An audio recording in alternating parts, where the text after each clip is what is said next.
तुम्ही जर इंग्रज अधिकाऱ्याचं मुंडकं कापून आणलं तर मी तुम्हाला बक्षीस देणार. आता गंमत पहा, रेड कार्ड मेनू कार्ड बघा. कलेक्टर आणि जजचं मुंडकं आणलं 10,000 रुपये, मेजर आणि कप्तानचं मुंडकं आणलं 13,000 रुपये, गव्हर्नर आणि मुख्य न्यायाधीशचं मुंडकं आणलं 50,000 रुपये नानासाहेब देतील, अशी पोस्टर लावली होती. जगामध्ये 46 लढाया लढून सुद्धा एकदाही पराभव झाला नाही असा एकमेव अजिंक्य सेनापती म्हणजे बाजीराव पेशवे. की संपूर्ण देश ज्यांनी हादरवून सोडला होता अशा नानासाहेब पेशवे यांच्या 200व्या जयंती निमित्त या कर्जत परिसरातील हजारो विद्यार्थी आता इथे एकत्र झालेले आहेत. मित्रांनो, नानासाहेबांचे चरित्र विलक्षण आहे, अद्भुत आहे. पुस्तकामध्ये आपल्याला वाचायला मिळेल, ते जरूर तुम्ही वाचा. मी थोडक्यात सांगण्याचा प्रयत्न करतो. मित्रांनो, भारताचा इतिहास आपल्याला माहिती आहे. रामापासून कृष्णापासून हा इतिहास सुरू झाला. मात्र दुर्दैव या देशावर तर परकीयांची आक्रमण झाली. शक आले, हूण आले, ग्रीक आले, मोगल आले, तुर्क आले, अरब आले. पण मित्रांनो, या देशातल्या अत्यंत श्रेष्ठ वीरांनी संघर्ष केला, टक्कर दिली.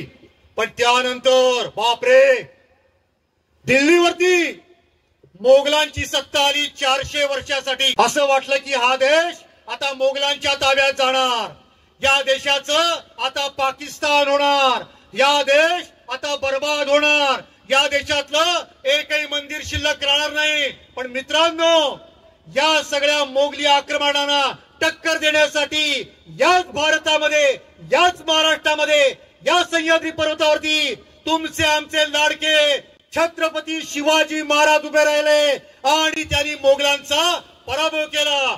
बोला छत्रपती शिवाजी महाराज की. आमचे शिवाजी महाराज त्यांनी जबरदस्त पराक्रम केला आणि 1674 ला रायगड किल्ल्यावरती 32 मण सोन्याच्या सिंहासनावरती शिवाजी महाराज छत्रपती झाले. सार्वभौम सिंहासनावरती ते बसले, त्यांचा राज्याभिषेक झाला. मात्र दुर्दैव, शिवाजी महाराजांच्या नंतर, त्यांच्या मृत्यूनंतर औरंगजेब आला. औरंगजेब म्हणला, मी आता दक्षिणेत जातो, मराठ्यांना गाडून टाकतो, तरच मी दिल्लीला परत येईन. त्याने आपल्या सरदारांना विचारलं, या मराठ्यांना गाडायला किती वेळ लागेल? कुणी म्हणलं 4 वर्ष, कुणी म्हणलं 5 वर्ष. अरे हट, पहिली 9 वर्ष टक्कर दिली धर्मवीर छत्रपती संभाजी महाराजांनी. देश धर्म पर मिटने वाला शेर शिवा का छावा था, महापराक्रमी परम प्रतापी एक ही शंभू राजा था, एक ही शंभू राजा था. बोला छत्रपती संभाजी महाराज की. 9 वर्ष संभाजी महाराज, 11 वर्ष राजाराम महाराज, 7 वर्ष या ठिकाणी मुलींना सांगतो तारा राणी, ताराबाई 24 वर्षाची मुलगी, तिने बायकांचं सैन्य तयार केलं आणि बायकांनी मोगलांना ठोकून काढलं. पण महाराष्ट्र पराभूत झाला नाही, असा महाराष्ट्राचा इतिहास आहे. औरंगजेब आम्हाला गाडायला आला होता. आम्ही काय केलं? औरंगजेबाला 6 फूट बाय 2 फूट कबरी पुरती जागा दिली आणि औरंगजेबालाच महाराष्ट्राच्या भूमीत गाडला. त्याला दिल्लीला जाऊ दिलं नाही. एका कवीने म्हणलंय, फक्त शत्रूचे मढे गाडण्यात जमीन मिळते आमची. मढे म्हणजे डेड बॉडी. आमचा महाराष्ट्र जिंकायला मिळणार नाही, कबरीपुरती जागा मिळेल. फक्त शत्रूला मढे गाडण्यात जमीन मिळते आमची. वाघाच्या जबड्यात घालून हात मोजतो दात, अशी ही जात मराठी आमची. 5 चाळून पाने आमच्या इतिहासाची, 5 चाळून पाने आमच्या इतिहासाची. मित्रांनो, असा आमचा इतिहास आहे. आणि औरंगजेबाच्या नंतर या ठिकाणी शाहू महाराजांनी, बाळाजी विश्वनाथ भट कोकणात आले होते, त्यांना पेशवे पद दिलं. 7 वर्ष ते पेशवे होते. त्यानंतर बाजीराव माहितीये का मुलांनो? नाव ऐकलंय का बाजीरावांचं? काही मुलांना फक्त बाजीराव मस्तानी पिक्चर माहित असतो. अरे एवढंच केलं नाही बाजीरावांनी. बाजीरावाच्या तलवारीमुळे सगळा भारत हादरत होता. एका वाक्यात बाजीरावाचं वर्णन सांगतो, तुम्ही टाळ्यांचा कडकडाट कराल मला खात्री आहे. जगामध्ये 46 लढाया लढून सुद्धा एकदाही पराभव झाला नाही असा एकमेव अजिंक्य सेनापती म्हणजे बाजीराव पेशवे. असा पराक्रम केला. त्यांच्याबरोबर कोण होतं? राणोजी शिंदे, मल्हारराव होळकर, पवार, गायकवाड, नागपूरचे भोसले सगळे एकत्र झाले. सगळा भारत आपल्या ताब्यात आला. अशा प्रकारे आपला पराक्रम चालू होता. मित्रांनो, आपण कुठपर्यंत गेलो? अटक पर्यंत गेलो. तुम्ही सगळी शाळेत जाणारी मुलं घरी जा, लॅपटॉप काढा, मोबाईल काढा, गुगल वरती विचारा अटक कुठे आहे, पेशावर कुठे आहे. अरे कुठे आहे पेशावर? पेशावर पाकिस्तान अफगाणिस्तान बॉर्डर वरती आहे. तिथपर्यंत आपण गेलो होतो. तुमचे आमचे आई बाप, तुमचे आमचे पूर्वज हे पेशावर पर्यंत गेले होते. आपल्याला अभिमान वाटला पाहिजे. हे सगळं चालू होतं. पण त्याच वेळेला मित्रांनो, दुर्दैवानं एक शक्ती भारतामध्ये आली. त्यांचं नाव इंग्रज. इंग्रज संख्येने कमी होते, पण त्यांच्याकडे चांगल्या दर्जाच्या बंदुका होत्या, तोफा होत्या, आधुनिक तंत्रज्ञान होतं. आणि त्यामुळे इंग्रजांनी हळूहळू भारतातला एक एक प्रांत गिळायला सुरुवात केली. तुम्ही शाळेची पुस्तकं वाचता, तुम्हाला माहितीये 1757 ला प्लासीची लढाई झालीये. प्लासीच्या लढाईत बंगाल गेलं, बक्सरच्या लढाईत बिहार गेलं, टिपू सुलतान मेल्यानंतर म्हैसूर गेलं, निजामाचा पराभव झाला. आणि दुर्दैव, आज सांगताना लाज वाटते, मान शर्मेनं खाली जाते. 1818 ला पुण्याच्या शनिवार वाड्यावरती आपल्या लाडक्या छत्रपती शिवाजी महाराजांचा भगवा झेंडा फडकत होता. पण या दुष्ट हरामखोर इंग्रजांच्यामुळे 1818 ला भगवा झेंडा खाली आला आणि त्या ठिकाणी इंग्रजांचा युनियन जॅक फडकायला लागला. जसं एखाद्याच्या हृदयात खंजीर खुपसावा ना, तसा इंग्रजांचा झेंडा तुमच्या आमच्या सारख्या देशभक्तांच्या मनामध्ये खुपसला गेला होता. मन तडफडत होतं. इतकंच नाही, इंग्रजांनी पेशव्यांना सांगितलं, दुसरा बाजीराव, पुण्यात राहायचं नाही, महाराष्ट्रात राहायचं नाही, चालतं हो. आणि कुठं हाकलून दिलं माहितीये? कानपूरला, उत्तर प्रदेश मध्ये. तिथे गाव आहे, त्या गावाचं नाव आहे बिठूर. छत्रपती शिवाजी महाराजांचे छत्रपती वारसदार प्रतापसिंह त्यानेही हाकलून दिलं. कुठे? काशीला. छत्रपती गेले, पेशवे गेले आणि सगळ्यांना महाराष्ट्रातून हाकलून दिलं. आता महाराष्ट्रावरती इंग्रजांचं राज्य होतं. तुम्हाला माहिती आहे, परिसरात किल्ले आहेत. इर्शाळगड आहे, कोथळीगड आहे, कर्नाळा आहे. इंग्रजांनी काय केलं माहितीये का? इंग्रजांनी तोफा घेतल्या आणि इथले सगळे किल्ले पाडायला सांगितलं. का? कारण या किल्ल्यांकडे बघितलं, या तरुण पोरांमधलं, या तरुण पोरींचं रक्त सळसळतं आणि त्यांना लढाई करावीशी वाटते. म्हणून इंग्रजांचा महाराष्ट्रावरती राग होता. अशा प्रकारे दुसरा बाजीराव पिठूरला निघून गेला. इंग्रजांना वाटलं, बस आता मराठे संपले, आता कोणी लढणार नाही, आता कोणी चिडणार नाही, आता कोणी नडणार नाही, आता मराठे संपले. अरे इंग्रजांना काय माहिती, त्यांचा कर्दन काळ जन्माला आला होता याच महाराष्ट्रामध्ये, रायगड जिल्ह्यामध्ये, कर्जत तालुक्यामध्ये, वेणगाव नावाच्या छोट्याशा गावामध्ये एका मुलाचा जन्म झाला होता.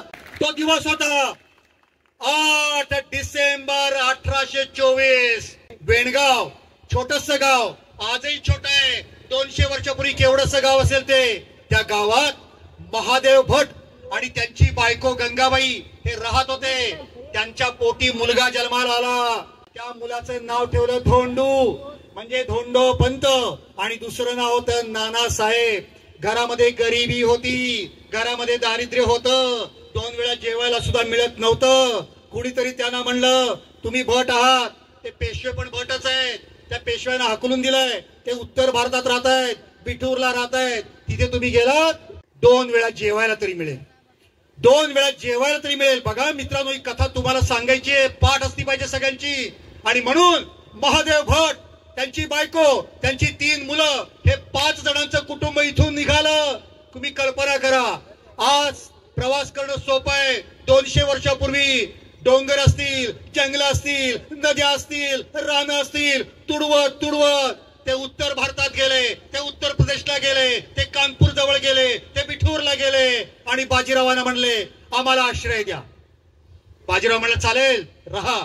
पण बाजीरावांनी काय सांगितलं? बाजीराव म्हणला, मला मुलगा नाहीये. बाजीरावांना मुली होत्या पण मुलगा नव्हता.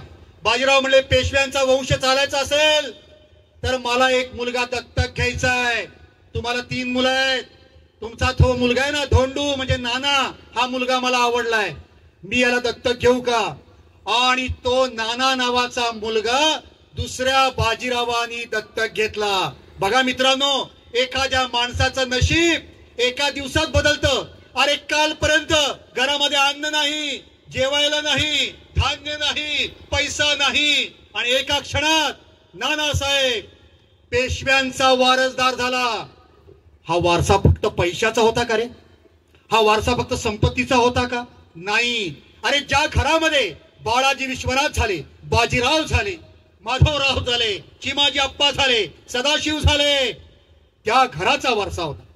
ज्या लोकांनी देशाच्या स्वातंत्र्यासाठी प्राणाची पर्वा केली नाही, त्या विचारांचा वारसा होता. अरे मित्रांनो, हा वारसा छत्रपती शिवाजी महाराजांच्या भगव्या झेंड्याचा वारसा होता. आणि अशा प्रकारे नानासाहेब मराठ्यांचे वारसदार बनले. नशीब पालटलं. त्या ठिकाणी बाजीरावांनी सांगितलं, नानासाहेब आता तुम्ही पेशव्यांचे वारसदार आहेत, आता उद्यापासून शिकायला सुरुवात करा. नानासाहेब काय खेळत होते? दंड बैठका खेळत होते, सूर्यनमस्कार हजारांनी घालत होते, जोर मारत होते, लाठी काठी खेळत होते, दांडपट्टा खेळत होते, बंदूक चालवत होते, घोड्यावर बसत होते. आणि अशा प्रकारे त्यांनी कामाला सुरुवात केली. लष्करी प्रशिक्षण घेतलं, मर्दानी प्रशिक्षण घेतलं, व्यायाम करून शरीर कमावलं. तिथे त्यांना मित्र मिळाले. त्यातला एक मित्र होता आपल्याच महाराष्ट्रातल्या नाशिक जवळच्या येवल्याला जन्मालेला. नाव लक्षात ठेवा, तो आहे 1857च्या स्वातंत्र्य समराचा सेनापती. नाव आहे तात्या टोपे. आणि दुसरी त्यांना एक बहीण मिळाली मानलेली. काय झालं होतं? मोरोपंत तांबे यांच्या घरी एक मुलगी जन्माला आली. ती गंगेच्या काठी जन्माला आली. गंगेचं नाव मनकर्णिका, म्हणून या मुलीचं नाव ठेवलं मनकर्णिका. ही मनकर्णिका म्हणजे इतिहासामध्ये प्रसिद्ध झाशीची राणी. ही सुद्धा त्या काळामध्ये नानासाहेबांबरोबर होती. काय गंमत झाली, सगळी मुलं खेळत होती, तलवार खेळतायत, दांडपट्टा खेळतायत, बंदूक खेळतायत. ही मुलगी कडे उभी होती. ती मुलगी वस्तादाना, वस्तात मला दांडपट्टा खेळायचा आहे. ते म्हणले, अगं तू पोरगी, तू भातुकली खेळ, हे काम तुझं नाही, तू बस कडेला. दुसऱ्या दिवशी ती आली, ती म्हणली वस्ताची मला घोडेस्वारी करायची.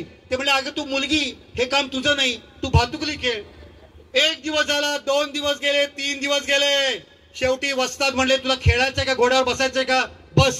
त्यांना वाटलं 10-15 मिनिटांमध्ये पोरगी दमेल, खाली उतरेल, निघून जाईल. पण काय घडलं मित्रांनो, ती मुलगी घोड्यावर बसली आणि नानासाहेब, रावसाहेब, तात्या टोपे या सगळ्या मुलांच्या पेक्षा जास्ती वेगात घोडा पळवून दाखवला. अशी झाशीची राणी. मुलीनो टाळ्या वाजवायच्या होती जोरात. अशी होती आमची झाशीची राणी.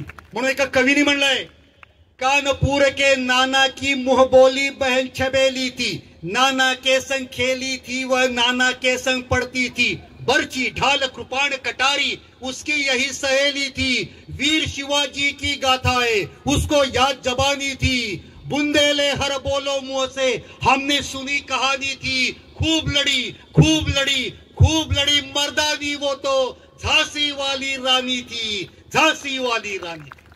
अशी झाशीची राणी तिथे लहानाची मोठी होते. वर्षामागून वर्ष गेली. नानासाहेब पेशवे जसे रणांगणात शिकत होते, तुम्हाला सांगतो 200 वर्षापूर्वी नानासाहेब इंग्रजी वर्तमानपत्र वाचत होते, जगातल्या बातम्या समजून घेत होते. म्हणजे पहा, ज्ञानाची आवड आहे त्यांना. असे नानासाहेब मोठे झाले. आणि घटना अशी घडली, 1851ला दुसरा बाजीराव मेला. नानासाहेब 27 वर्षाचे मोठे झाले होते. त्यांना वाटलं की आपल्या वडिलांचे सगळे अधिकार आपल्याला मिळतील, आपल्या वडिलांना जे राज्य मिळालं होतं ते मिळेल. पण झालं असं, इंग्रजांनी सांगितलं, ए नाना तू दत्तक पुत्र आहेस, तुला काही मिळणार नाही. नानांना असं वाटलं आपला अपमान आहे, आणि म्हणून नानांनी ठरवलं याचा दाद मागायची. आणि म्हणून नानासाहेबांनी आपला एक वकील इंग्लंडला पाठवला. नावं लक्षात ठेवा बरं का, ही सगळी नावं तुम्ही पाठ करायची. नानासाहेबांनी जो वकील पाठवला इंग्लंडमध्ये, त्या वकिलाचं नाव होतं अझीमुल्ला खान. त्याला वाटलं आपण इंग्लंडला जायचं आणि म्हणायचं आमच्या नानासाहेबांना न्याय द्या. तो गेला, न्याय मिळाला नाही. पण तिथे एक माणूस भेटला. तो मराठी माणूस होता. त्याचं नाव पण लक्षात ठेवा. नाव आहे रंगो बापूजी गुप्ते. हे आपल्या सातारचे. ते पण गेले होते. कशाला गेले होते?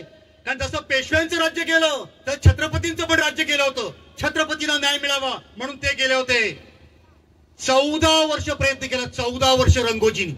तुम्हाला सांगतो मुलांनो, तुम्ही अभ्यास करता ना, रंगो बापूजी परत आले ना, त्यांनी किती वया लिहिल्या होत्या माहिती का? वया लिहिलेल्या वया.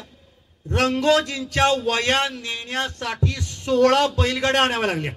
16 बैलगाड्या वयांमध्ये भरल्या. म्हणजे किती लिखाण केलं असेल. असे रंगोजी 14 वर्ष प्रयत्न केले, यश मिळालं नाही. पण रंगोजींना अझीमुल्ला खान भेटले. अझीमुल्ला खानना रंगोजी भेटले.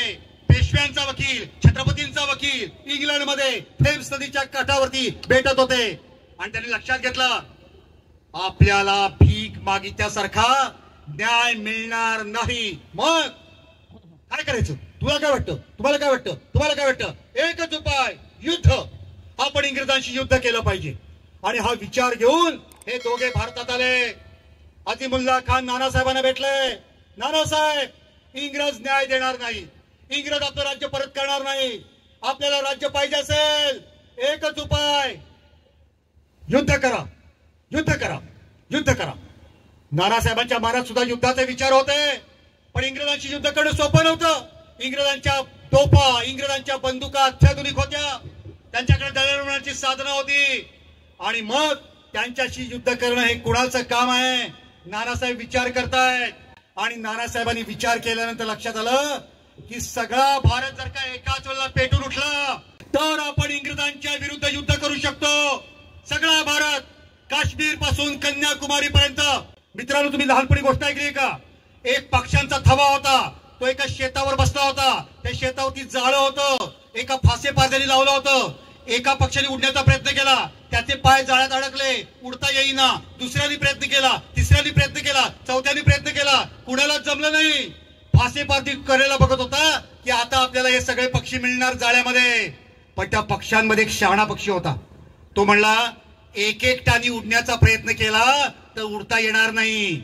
मी सांगतो 1 2 3 म्हणलं की एकदम उडायचं आणि एका दिशेने जायचं की आपली सुटका होईल. त्या चतुर पक्षाने तसं केलं. तो म्हणला 1 2 3. सगळे पक्षी एकदम उडाले, जाळ्या सकट उडाले, एका दिशेने गेले, त्यांची सुटका झाली. फासे पारध्याचं जाळं सुद्धा गेलं. तो जो चतुर पक्षी होता ना, ते काम आपल्या नानासाहेब पेशव्यांनी केलं की सगळ्या भारतामध्ये एकदम उठाव झाला तर आपला भारत स्वतंत्र होऊ शकतो. पण हे करायचं कसं? इंग्रज काय सामान्य आहेत का? त्यांची आपल्यावर नजर आहे, त्यांचं हेर खात आहे. आपण कुठे जातो, आपण कुणाशी बोलतो, आपण काय करतो त्यांना माहित असतं. आणि मग नानासाहेबांनी सांगितलं इंग्रजांना, मला तीर्थयात्रा करायची आहे, मला देवदर्शन करायचंय, मला भारतभर प्रवास करायचा आहे, देवाच्या दर्शनाला जाऊ का? इंग्रज म्हणले जा की, देवाचं दर्शन करायला माझे काही अडवत नाही. आणि नानासाहेबांनी त्या काळामध्ये देवदर्शनासाठी भारतभर प्रचंड प्रवास करायचं ठरवलं. आणि असं करता करता ते भारताच्या कानाकोपऱ्यामध्ये गेले. आणि ती तीर्थयात्रा ही खरं तीर्थयात्रा नव्हती. कुठे कुठे गेले नानासाहेब? अझीमुल्ला खानला घेऊन. तुम्ही गावांची नावं ऐका म्हणजे प्रवास किती केला समजेल. नानासाहेबांनी पहा, लखनौ, वाराणसी, अलाहाबाद, बक्सार, जनकपूर, गया, पारसनाथ, जगन्नाथपुरी, पंचवटी, रायेश्वर, द्वारका, नाशिक, अबू, उज्जैन, मथुरा, बद्रीनाथ, कानपूर, एवढा प्रवास केलाय.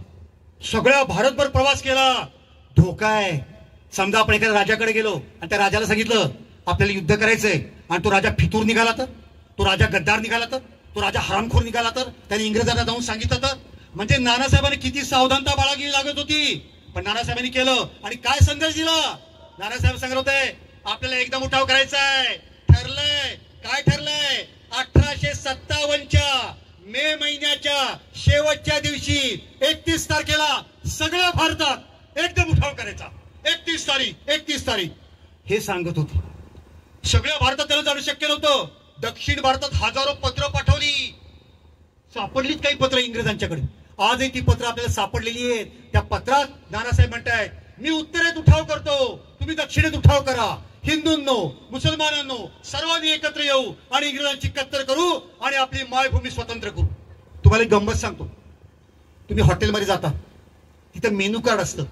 इकडे पदार्थ असतो आणि समोर त्याचा रेट लिहिला असतो. बरोबर आहे ना? मी म्हणतोय ते नानासाहेबांनी त्या काळामध्ये अनेक मंदिरांमध्ये पोस्टर लावली होती.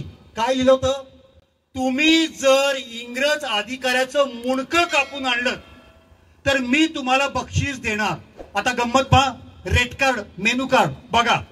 कलेक्टर आणि जजचं मुंडकं आणलं 10,000 रुपये, मेजर आणि कप्तानचं मुंडकं आणलं 13,000 रुपये, गव्हर्नर आणि मुख्य न्यायाधीशचं मुंडकं आणलं 50,000 रुपये नानासाहेब देतील, अशी पोस्टर लावली होती. काय इंग्रजांचा तडफडाट झाला असेल. आणि असं नानासाहेबांनी संपूर्ण देशभर आंदोलन केलं. अजून एक गंमत सांगतो, शब्दांशिवाय कम्युनिकेशन कसं करता येतं. कमळ माहिती तुम्हाला? कमळ, लाल रंगाचं कमळ. भारतभर एका गावात कमळ जायचं. या घरात गेलं, घरातल्या सगळ्यांनी बघितलं, शेजारच्या घरात, मग पलीकडं, मग पलीकडच्या गल्लीत, पलीकडच्या आळीत कमळ बघायचं. अजून एक गंमत, चपाती म्हणजे भाकरी, भाकरी करायची, गावात पटवायची, भाकरी हातात आली, एक तुकडा तोडायचा, तोंडात टाकायचा, अजून भाकऱ्या करायच्या, आसपासच्या गावात वाटायचा. हे काय आहे भाकरी म्हणजे? अरे हातात भाकरी येणं म्हणजे युद्धाचं निमंत्रण, हातामध्ये कमळ येणं म्हणजे युद्धाचं निमंत्रण. कमळ आणि भाकरी या दोन प्रतीकांनी सगळ्या भारतभर संचार केला होता. ही अद्भुत प्रतिभाशक्ती ही नानासाहेबांची होती. आणि असं करता करता 1857चं वर्ष उगवलं. आणि तो दिवस तुम्हाला एक नाव माहितीये का? मंगल पांडे. माहितीये का? मंगल पांडेनी उठाव केला बराकपूरच्या छावणीमध्ये. पहिल्यांदा एका इंग्रज अधिकाऱ्याला एका भारतीयांनी गोळी घातली. 10 मेला मेरठच्या छावणीत उठाव झाला आणि त्या ठिकाणी लोकांनी इंग्रजांचा पराभव करून मेरठवरनं दिल्लीला गेले आणि दिल्लीमध्ये बहादूर शाह जफरला सांगितलं, तुम्ही आमच्या भारताचे राजे आहात. आणि नानासाहेब बिठूरला होते. पलीकडे कानपूर आहे, कानपूरमध्ये इंग्रज होता. त्या अधिकाऱ्याचं नाव होतं व्हीलर. तो घाबरला, भारतात क्रांती होणार, बंडखोर येणार, आता कोणाकडे मदत मागायची, कोण येईल आपल्या रक्षणाला. आणि गंमत सांगू का, त्यांनी आपल्या रक्षणाला कुणाला बोलवलं? नानासाहेब पेशानं बोलवलं. म्हणजे केवढा विनोद आहे. ज्या नानासाहेबांनी सगळ्या भारतामध्ये क्रांतीची आखणी केली त्यांना बोलवलं आमच्या रक्षणाला या. म्हणजे बर्फानी अग्नीला विचारायचं माझ्याकडे मदतीला येतोस का, असं म्हणण्यासारखं नाही. काही नानासाहेब म्हणले येतो की नाही, कशाला म्हणतात. नानासाहेब बिठूरवरून कानपूरला गेले. व्हीलरला म्हणले तुम्ही शांत झोपा, सगळं मी बघतो. आणि तिथला खजिना, तिथला दारुगोळा याच्यावरती आपली माणसं बसवली. आणि जसे क्रांतिकारक आले नानासाहेबांनी सांगितलं लुटा आपलं ते सगळं. आणि अशा प्रकारे नानासाहेबांनी कानपूर जिंकलं, कानपूर स्वतंत्र झालं, नानासाहेबांचा जय जयकार झाला. मित्रांनो त्यावेळेला एवढा आनंद होता. 1 जुलै 1857ला नानासाहेबांचा बिठूर मध्ये वेद मंत्रांच्या घोषात सिंहासनावरती राज्याभिषेक झाला. बोला नानासाहेब पेशवे यांचा राज्याभिषेक झाला. नानासाहेब आता राजे झाले. आणि बघता बघता सगळ्या देशात माझ्याकडे नाव आहेत, एक पानभर नाव आहेत. म्हणजे तुम्ही जर का नकाशा बघितला, हा पुस्तकामध्ये एक नकाशा मी छापलेला आहे.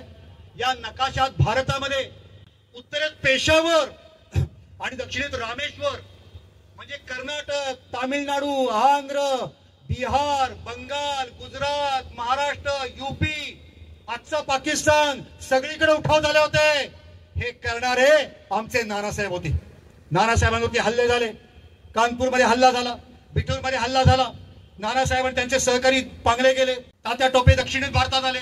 दुर्दैवाने तात्या टोपेनं फाशी झाली. झाशीची राणी ग्वाल्हेरच्या जवळ लढता लढता मरण पावली. नानासाहेब काय करणार? नानासाहेब डगमगले नाहीत.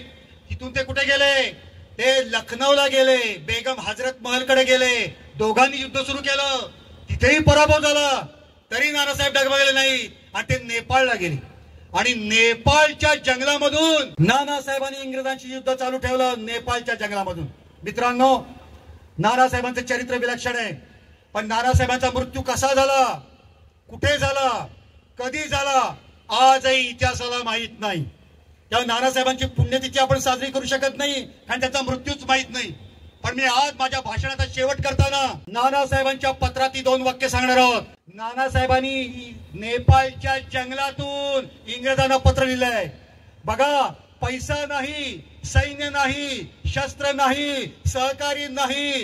अरे एखादा रडत बसला असता, नानासाहेब रडले नाहीत, पत्र पाठवलं इंग्रजांना आणि त्या पत्रात ते काय म्हणतात त्यातलं वाक्य हे मी तुम्हाला सांगतोय. नानासाहेब असं म्हणतायत, मी जिवंत आहे तोपर्यंत तुमच्याशी लढत राहीन. मी कोणत्याही प्रकारे अपराधी नाही. तुमच्यासारख्या बलाढ्य इंग्लंड राष्ट्राला मी एकटा शत्रू म्हणून उभा आहे याचा मला अभिमान वाटतो. लवकर आपली गाठ रणांगणावरती पुन्हा पडेल तेव्हा मी तुमच्यावरती असा हल्ला करेन की तुमच्या गुडघ्या एवढ्या रक्ताच्या नद्या वाहतील. इंग्रजांना दम दिलाय, तुमच्या गुडघ्या एवढ्या रक्ताच्या नद्या वाहतील. मृत्यू कधीतरी येणार आहे, मृत्यूला काय घाबरायचंय. मी पकडला गेलो किंवा फाशी झालो तरी लक्षात ठेवा. मित्रांनो, पुढचं वाक्य ते असं म्हणताय की मी फाशी झाली तरी लक्षात ठेवा, मी माझ्या हातात घेतलेली तलवार कधी कधी खाली ठेवणार नाही. मी लढत राहील, मी लढत राहील, मी लढत राहील. काय विलक्षण आहे, असा व्यक्तिमत्व. मित्रांनो, 1857च्या आधी सुद्धा युद्ध झाली होती, पण ती गावागावात झाली होती, एकेका समाजाची झाली होती. प्रतापगडचं युद्ध तुम्हाला माहितीये, पालखेडचं युद्ध माहितीये, पानिपतचं युद्ध माहितीये, एका रणांगणात झालेलं आहे. 1857चं वेगळेपण काय, अरे काश्मीर पासून कन्याकुमारी पर्यंत सगळा भारत रणक्षेत्रच आहे. सगळे लढतायत, राजे, संस्थानिक, शिपाई, कामगार, महिला, साधू संन्यासी, बैरागी, गोसावी. अहो, आपल्या महाराष्ट्रामध्ये आपल्या नांदूर शिंगोट्याचा भागोजी नाईक हा आदिवासी होता, तोही लढला. सगळे लढले, सगळे लढले. असं हे नानासाहेबांचं कर्तृत्व आहे. एक उदाहरण देऊन माझं भाषण संपवणार आहे. मला सापडलं, हे पुस्तक लिहिताना मी अभ्यास करत होतो, एका पुस्तकात इंग्लंड मधला एक कागद सापडलाय. काय, नानासाहेब कुठे राहत होते? उत्तर भारतामध्ये, कानपूरला. दक्षिण भारतात तामिळनाडूमध्ये कोईम्बतूरच्या जवळ एक गाव आहे, गावाचं नाव आहे भवानी. त्या गावात एक साधू देवाकडे प्रार्थना करायचा. तिथल्या इंग्रजांना संशय आला. त्यांनी विचारलं मठातल्या माणसाला, हा काय बोलतो रे मला सांग. त्या माणसाने सांगितलं, ते त्यांनी लिहून इंग्लंडला पाठवलं. तो कागद सापडलाय. त्यात तो साधू देवाला म्हणायचा, हे देवा, या देशावरचं इंग्रजांचं राज्य जाऊ दे आणि सगळ्या हिंदुस्थानावरती नानासाहेब पेशव्यांचं राज्य येऊ दे. तामिळनाडूत असं म्हणलं जात आहे. म्हणजे नानासाहेबांचं नाव सगळ्या भारतात दुमदुमत होतं. मित्रांनो, तुम्ही भाग्यवान आहात, कारण नानासाहेब ज्या भूमीत जन्माला आले तिथं तुम्ही राहता, तिथं तुम्ही वावरता, तिथं श्वास तुम्ही घेता, आणि म्हणून तुम्ही भाग्यवान आहात.